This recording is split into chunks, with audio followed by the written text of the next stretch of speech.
Europeans called the Americas the New World. It sounds so, well, fresh, empty, right? Ready for discovery. Yeah. But for the millions of Native Americans already living here, it was anything but new. Oh, exactly. I mean, it was a world with, what, over 10,000 years of history, countless languages, thousands of distinct cultures already thriving. You've really hit on the core of what we want to explore today.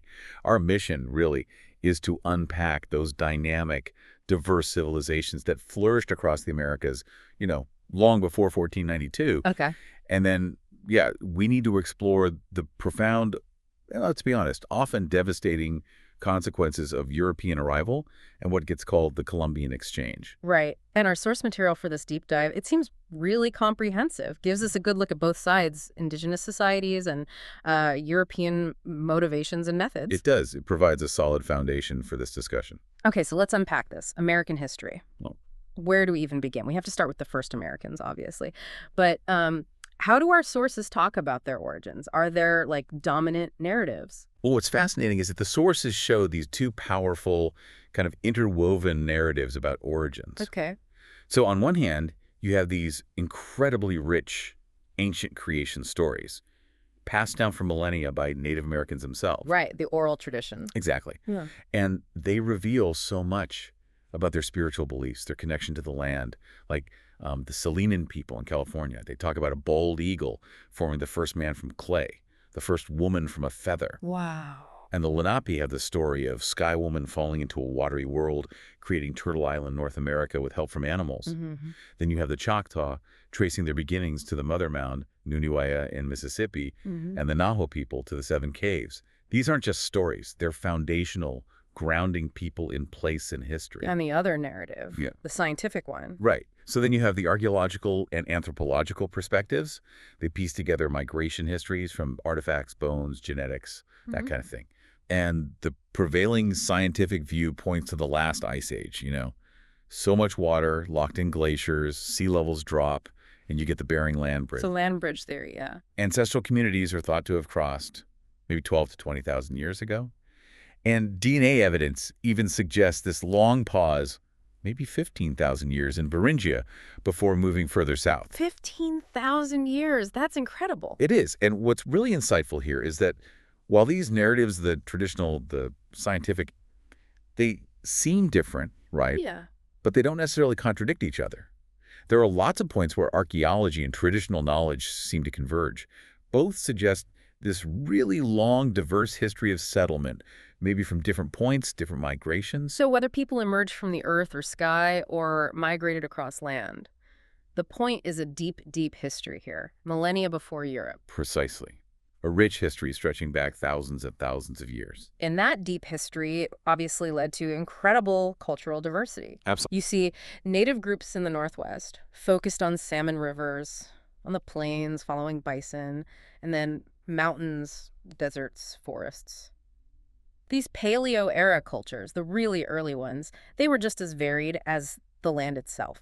Hundreds of languages popped up, countless distinct ways of life. And a huge part of that growth, that diversification, was the agricultural revolution. Oh, absolutely fundamental. It happened somewhere between 9,000 and 5,000 years ago, Yeah. kind of simultaneously in both hemispheres, which is interesting in itself. Mm-hmm. In Mesoamerica, so modern Mexico, Central America, maize, or corn, was domesticated around 1200 BCE. And corn is, well, it's high-calorie, easy to store. Yeah. It really allowed for the first big settled populations in the hemisphere. And it spread, didn't it? Corn became a staple across North America, and it kept that spiritual importance. It absolutely did. And then in the eastern woodlands, that super fertile area between the Mississippi and the Atlantic, they developed the Three Sisters. Corn, beans, and squash. I've heard of that. That's the trio.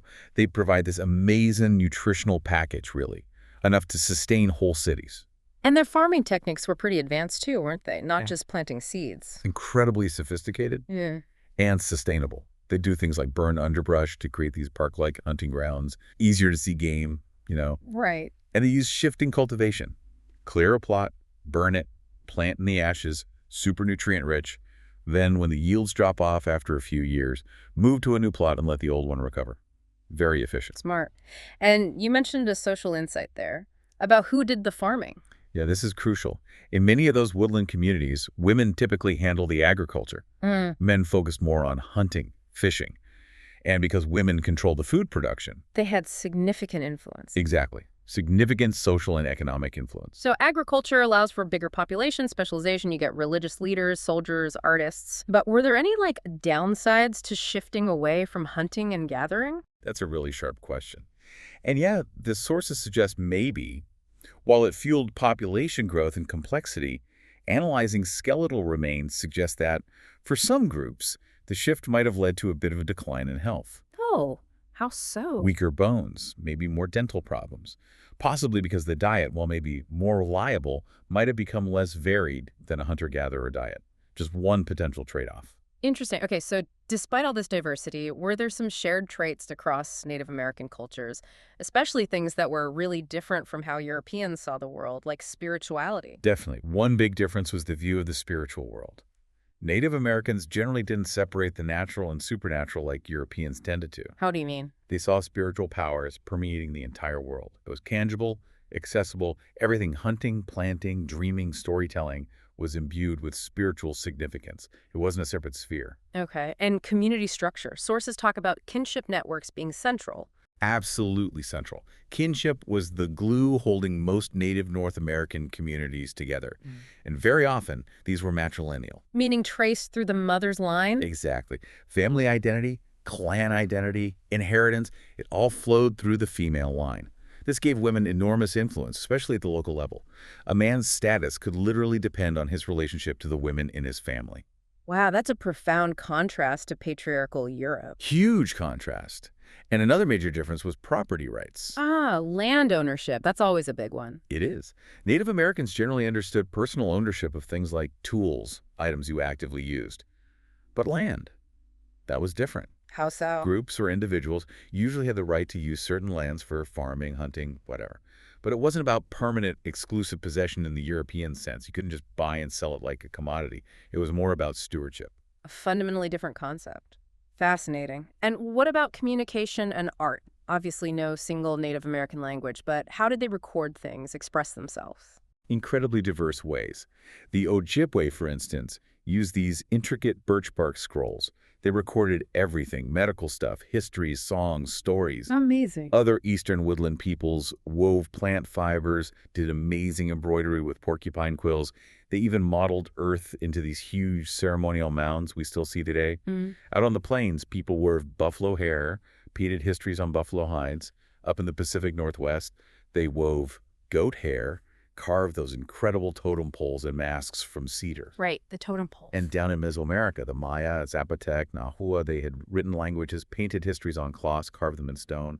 And the Inca in the Andes used quipu, those knotted strings, for keeping incredibly detailed records. Quipu, yeah. It really shows this amazing tapestry of human ingenuity, doesn't it? It absolutely does. Long before Europeans showed up. Okay, let's zoom in on some of the major civilizations that our sources highlight from before Columbus. We hear about the Puebloans in the Southwest, the Mississippians along the big rivers, and Mesoamerican groups.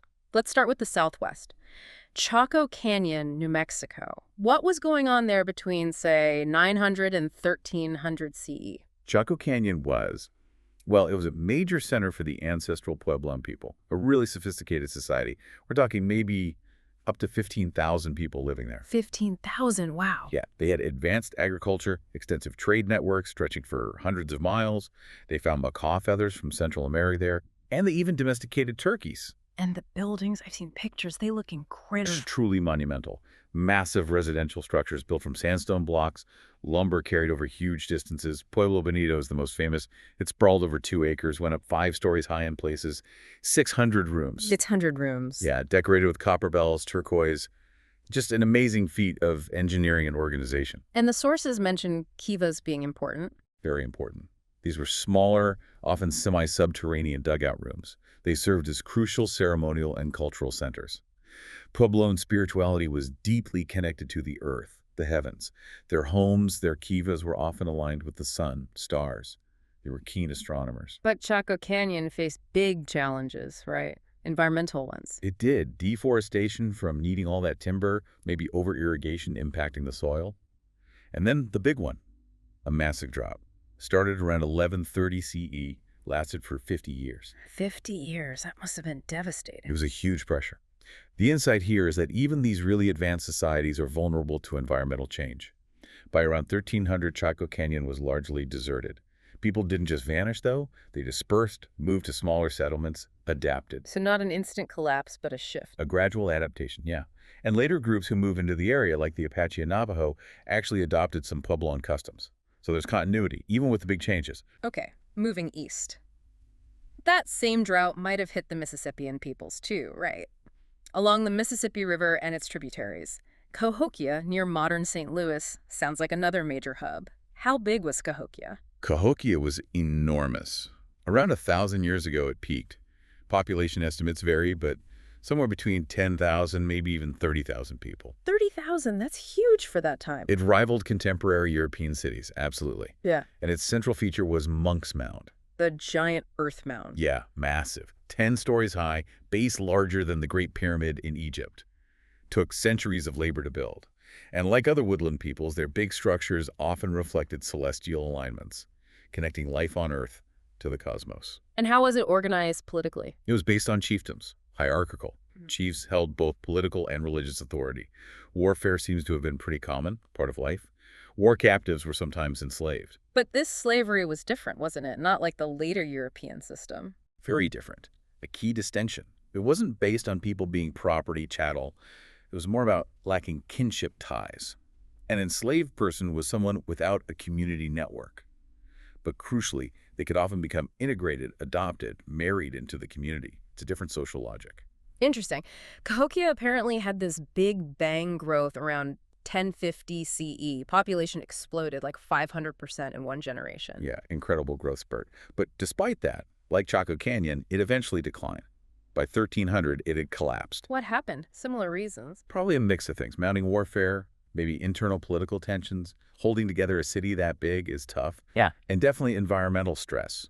Deforestation, erosion from farming, possibly drought playing a role again. Yeah. It shows the complex pressures these large centers face. Okay, staying in the eastern woodlands, but looking maybe a bit later. The Lenapes, or Delawares, they lived more dispersed, right? In the Hudson and Delaware River areas. That's right. Not one giant city, but hundreds of smaller interconnected settlements.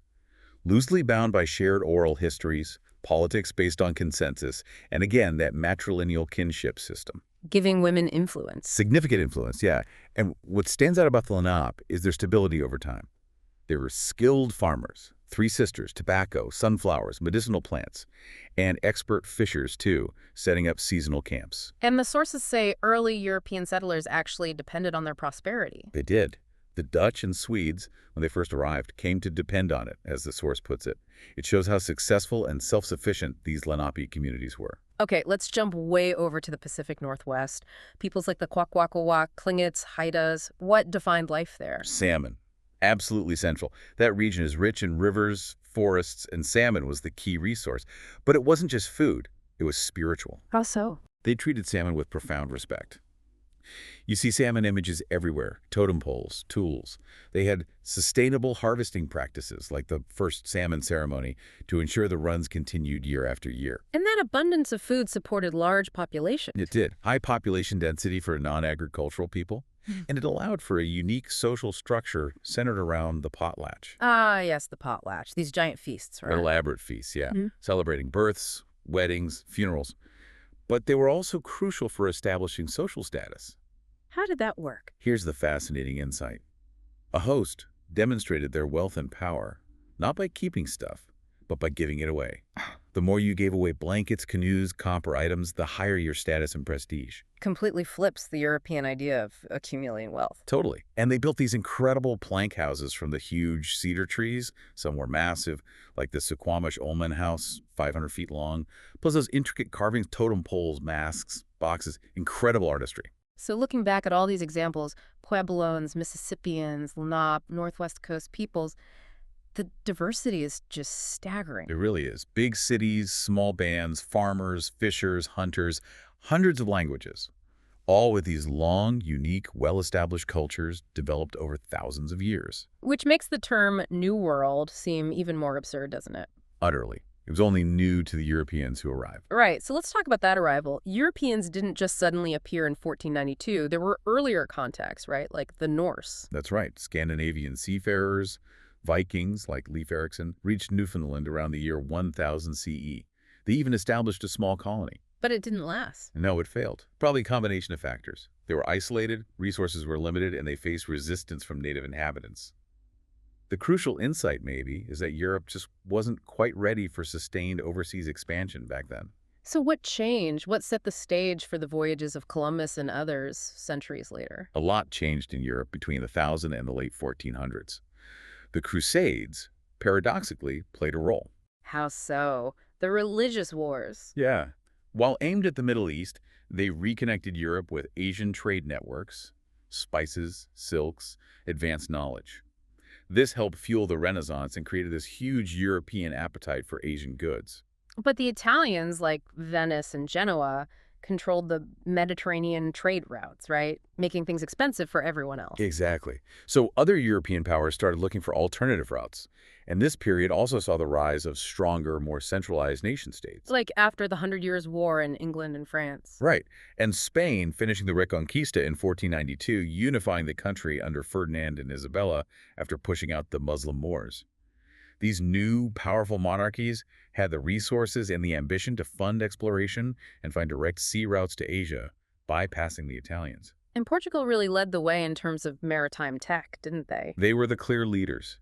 Prince Henry the Navigator, though he didn't sail much himself, invested heavily in research, map-making, shipbuilding from his base in the Algarve. What were the key breakthroughs? Two big ones were the astrolabe. For figuring out latitude, your position north or south. Precisely. And the caravel.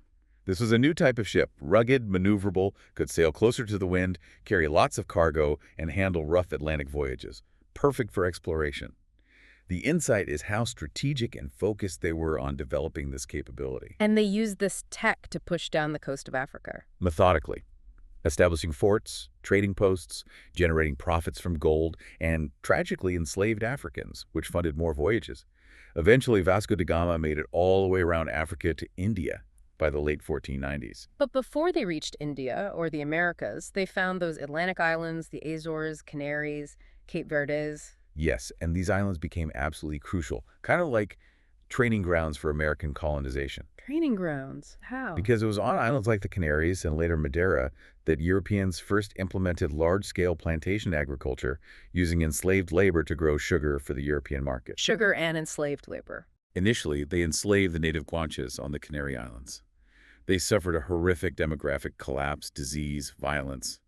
It was a grim preview of what would happen in the Americas. Yeah. Then the Portuguese started bringing enslaved Africans to islands like São Tomé off the African coast to work sugar plantations. And this early Atlantic slavery, was it the same as what developed later in the Americas? Not exactly the same initially. It often involved war captives, and the legal structures were still evolving. It wasn't quite the full-blown chattel slavery system yet, but the model plantation agriculture, forced labor, immense profits was established there. It became the blueprint. Which brings us to Columbus, an Italian sailor trained partly under the Portuguese. Right, skilled navigator, but he had this idea convinced he could reach Asia by sailing west. His big mistake was drastically underestimating the size of the Earth. He thought Asia was much closer. Much closer.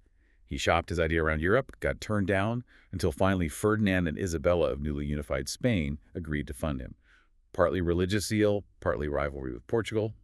So, 1492, off he goes. And instead of Asia, he bumps into the Bahamas. Exactly. Lands somewhere in the Bahamas, encounters the local Arawak people, the Taino. His initial descriptions, they sound almost idyllic, very gentle, without knowledge of evil. But that didn't last long. Not at all. The really chilling insight from his own journals is how quickly he assessed their economic potential. He wrote back to the Spanish crown, promising gold, spices, and significantly enslaved laborers. He actually said, with 50 men, they can all be subjugated and made to do what is required of them. 50 men.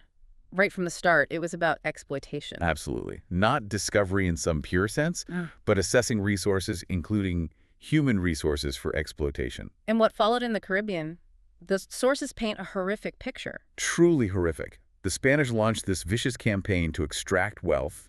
Gold wasn't as abundant as they hoped, so they turned to forced labor on these estates called encomiendas. Encomiendas, Yeah. like feudal grants. Sort of. The crown granted a Spanish colonist land and the right to the labor of the indigenous people living on it.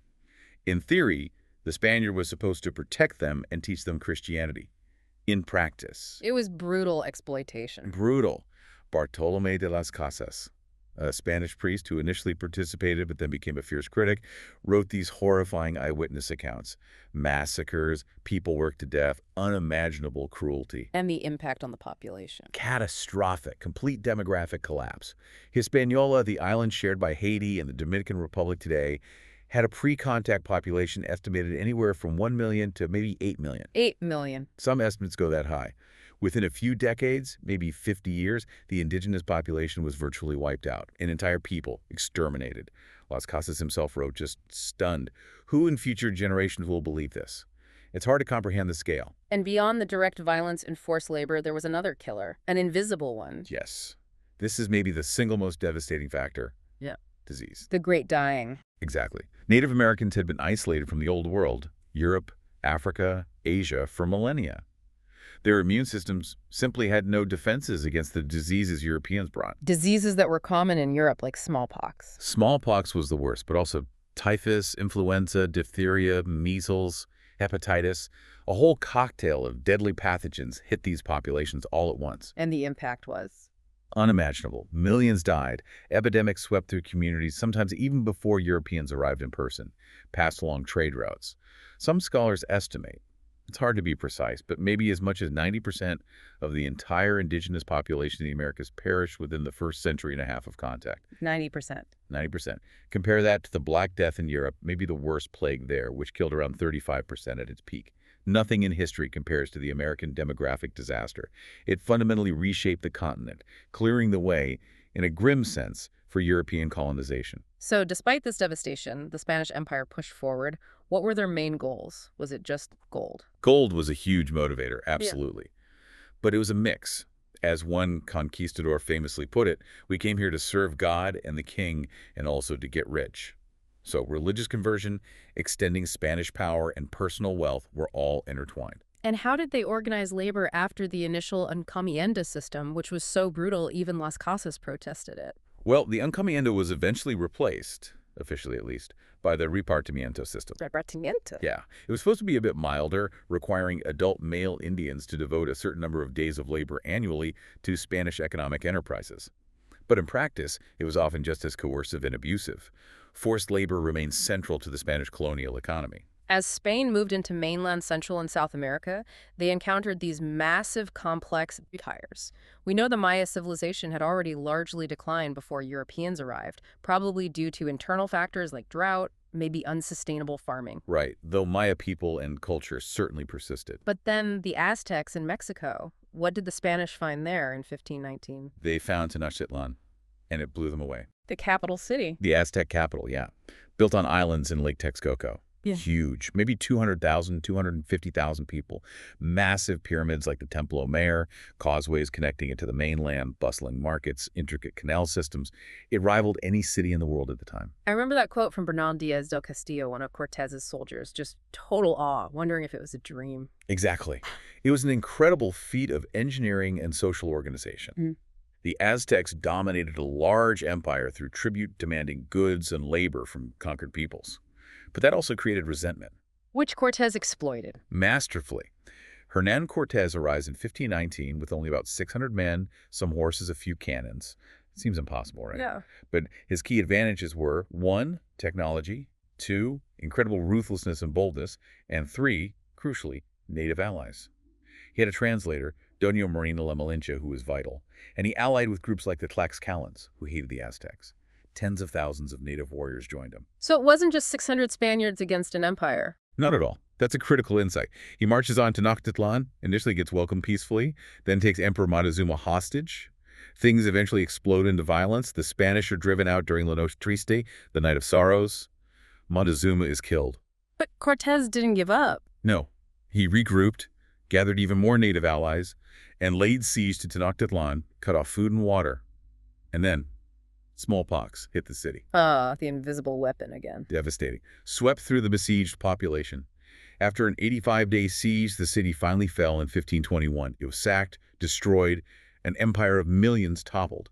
a combination of European military tactics, disease, and crucially internal divisions within the Aztec world. And further south, the Inca Empire in the Andes, another vast civilization. Immense, stretched for thousands of miles along the Andes Mountains, maybe 12 million people integrated through sophisticated road systems centered on the capital, Cusco. Incredible engineers, administrators. But they faced a similar fate. Yes, and again, disease played a crucial role, arriving before the main Spanish force. Smallpox swept south from Central America around 1525. It killed the reigning Inca Emperor Huayna and his heir. Creating a succession crisis. Exactly. A brutal civil war broke out between two of his remaining sons, Atahualpa and Huáscar. This weakened the empire tremendously just as Francisco Pizarro arrived. Pizarro. Inspired by Cortez, right? Very much so. He arrives in 1532 with even fewer men than Cortés, only about 168. But he finds an empire divided by war and already ravaged by disease. He uses deception, captures Atahualpa, massacres Incan nobles, and eventually takes Cusco in 1533. Just incredible how disease paved the way. It's a recurring tragic theme. Conquest, disease, and internal strife combined to bring down these incredibly powerful empires. So after these major conquests, Spain establishes its colonial empire. Lots of Spaniards migrated over, right? A huge number. Maybe 250,000 in the 16th century alone, 750,000 over 3 centuries. Mostly young, single men looking for opportunity to land wealth, status that they couldn't find easily back in Spain. And this led to a very distinct colonial society, marked by this elaborate racial hierarchy, the Sistema de Castas. Yes, a really complex system based on perceived purity of blood. At the top were peninsulary Spaniards actually born in Spain. Below them, Criollos people of pure Spanish descent but born in the Americas. Okay. Then came mestizos people of mixed Spanish and indigenous ancestry. And below them, indigenous peoples, Indios, enslaved Africans, and other mixed race groups. It was very hierarchical, determining your legal rights, your social standing. But unlike in, say, British North America later, there was quite a bit of interracial mixing, wasn't there? Especially between Spaniards and indigenous people. A huge amount. This is a really important difference. Interracial marriage, particularly between Spanish men and indigenous women, was actually tolerated, even sometimes encouraged by the Catholic Church. Why was that? Partly demographic necessity. There just weren't that many Spanish women migrating over, especially early on. And partly religious ideology. The Church saw marriage as a way to legitimize relationships, prevent sin, and integrate indigenous people into the Christian fold. So mestizos became a large part of the population. Very large. By 1600, they were a significant group. By the early 1700s, maybe over a third of all marriages in Spanish America involved partners from different backgrounds, mostly Spanish and indigenous.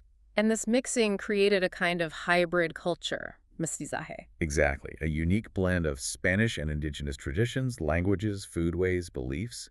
It's a powerful insight that Mexico City itself was literally built on the ruins of Tenochtitlan. Indigenous foundations remained, culturally and genetically. Is the Virgin of Guadalupe an example of this? A perfect example. The story is that in 1531, the Virgin Mary appeared to an indigenous man, Juan Diego, near Mexico City. And crucially, she appeared as a dark-skinned woman who spoke Nahuatl, the Aztec language. She became this incredibly powerful symbol, uniting Spanish and indigenous elements into a new, shared Mexican identity, a symbol of mestizaje.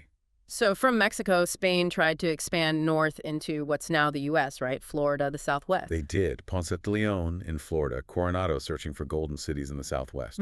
They were often driven by those same dreams, promises of gold in another Tenochtitlan. But they didn't find another Aztec or Inca empire up here. No. And that's key. Without those massive settled populations to exploit for labor, without easily accessible silver or gold mines like in Mexico or Peru, and without the ideal climate for massive sugar plantations, North America just offered less incentive for large-scale Spanish colonization compared to further south. Their presence was real, but often more tenuous. Okay, so we've covered conquest, disease, colonization, but the arrival of Europeans set off something even bigger, right? This massive exchange across the Atlantic. Absolutely. The Columbian Exchange is called. It's about more than just conquest. It's this huge two-way transfer of plants, animals, diseases, technologies, ideas, and people between the Old World, Europe, Africa, Asia, and the New World, the Americas. And it fundamentally changed, well, everything. Global diets, for instance. Completely revolutionized them. Think about the calorie-rich crops that went from the Americas to the Old World. Corn, potatoes, tomatoes, beans, squash, cacao, chocolate, Peanuts, vanilla. Potatoes in Ireland, tomatoes in Italy. Exactly. Peppers in Thailand, chili in India, chocolate in Switzerland, cassava becoming a staple in Africa. These foods fueled population booms across Europe, Africa, and Asia. It's hard to overstate the impact on global food and population history, an incredible insight into how interconnected things became. And the exchange went the other way too, right? What came from the old world to the Americas? Besides disease, sadly. Lots of things. Domesticated animals were huge. Horses, cattle, sheep, goats, pigs. Pigs apparently went wild and changed ecosystems. They did. They multiplied, rapidly damaged native plants. But horses. Horses were transformative, especially for native peoples. How did Native Americans get horses? Weren't they extinct in the Americas before Columbus? Yes, horses had gone extinct millennia earlier. Europeans reintroduced them. Native people acquired them through various means, trade with Spanish settlements, capturing strays from expeditions, sometimes theft. And the impact. It utterly transformed life for many groups, especially on the Great Plains. Horses revolutionized hunting, especially bison hunting, travel, warfare. It led to the rise of the nomadic plains horse cultures that became iconic, a fundamental shift. So this exchange, it really bridged these two worlds that had been separate for, what, 10,000 years? Since the land bridge closed? Pretty much. Yeah. 10,000 years of separate biological and cultural development. Right. Then bam, the arrival of Europeans instantly reconnected these worlds. And the profound insight is that both sides were changed forever, irreversibly transformed. Neither the old world nor the new world would ever be the same again. So this deep dive, we've really tried to unpack the vibrant, complex societies of Indigenous America before 1492, and then explore that transformative, often devastating impact of European arrival and the Columbian Exchange. Yeah, it's a huge story covering millennia and continents. As you, listening, reflect on all this, maybe consider this. How does understanding the resilience, the adaptability, the sheer diversity of pre-Columbian societies change how we think about what American history even means? Right. And maybe also what lessons can we draw from the different paths various indigenous cultures took, how they adapted to environmental changes over centuries, and then how they responded in diverse ways to the sudden massive disruption of European arrival. It's something to really mull over.